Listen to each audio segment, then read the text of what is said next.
What's going on, guys? We're on one of our clients' 35 Contender, beautiful boat. Replacing the VHF antennas for the second time, I think within 2 months. This is what was left of the one. He hit a bridge. We're replacing the other one because that's what it looks like.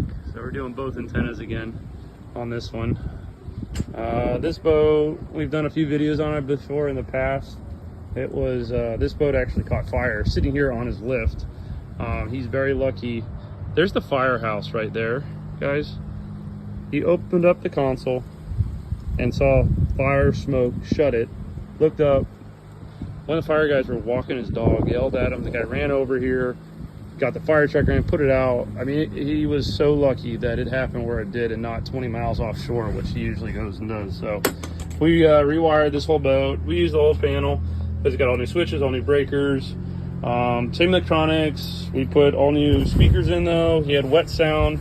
It was a wet sound amp that caught fire. So I don't know, I'm not saying anything, but we put all new JL audio, all new speakers, and now we're doing his antennas again. It was in not too long ago at the shop, did a full service on the motors.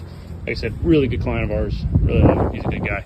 So we got here now, and I got a little friend over there too, little manatee. Or big manatee, should I say, sunning himself. So, have a good day, guys.